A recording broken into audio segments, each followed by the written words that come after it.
Obviously, Greenland is sort of the issue of the moment, to be sure. So a lot of attention there, but also a lot of attention on the economy and on Iran and on gas prices and all of that. So with that, we'll bring in special report anchor and executive editor Bret Baier, who has been watching this along with us.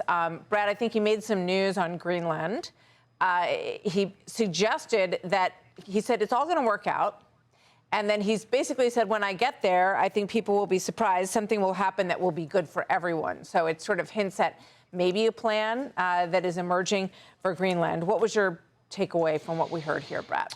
Yeah, good afternoon, Martha. I think it's right to point out it's almost exactly a year after his inauguration as second-term president that he comes out, talks for an hour and 20 minutes, and then takes these questions, listing these accomplishments. As far as Greenland, the question that really struck everybody's ears, I think, was how far are you prepared to go to acquire Greenland? And he said, you'll find out. Right. Now, what that means is not we are invading Greenland with the U.S. military, but it does sound in some of his answers like there is a plan to try to get a deal on the books. This obviously is right before he leaves for Davos, and he is going to confront all of these leaders that are confronting him around the world, including President Macron from France and UK Prime Minister Starmer. He called them all talk, no action. They get rough when I'm not around. When I am around, they treat me very nicely. He thinks that he can make a deal on the world stage, and it sounds like when it comes to Greenland, that's what he's aiming to do. Yeah, it's going to be very interesting. You know, he relishes these moments, Bret. He relishes going to Davos and having everybody a little bit on edge about what he's going to say. I think that's exactly the beginning of his tactic for wanting to negotiate. That he did say that he felt that maybe his administration had not communicated well enough on the economy, that the economy is doing better than people think. Your thoughts on that?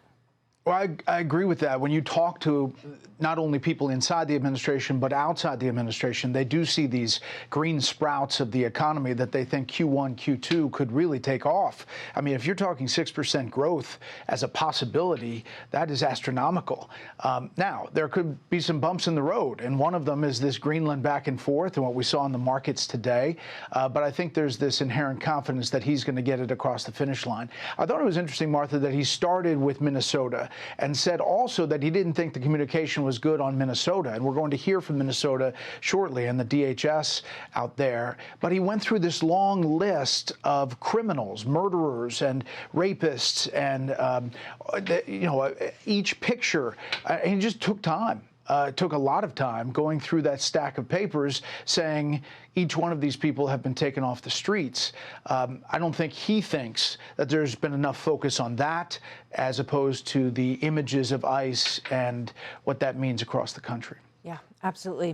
Bret, thank you very much. I know you're going to hang with us or maybe come back in a little bit after we see this DHS news conference. So thank you for that. Hey, Sean Hannity here. Hey, click here to subscribe to Fox News YouTube page and catch our hottest interviews and most compelling analysis. You will not get it anywhere else.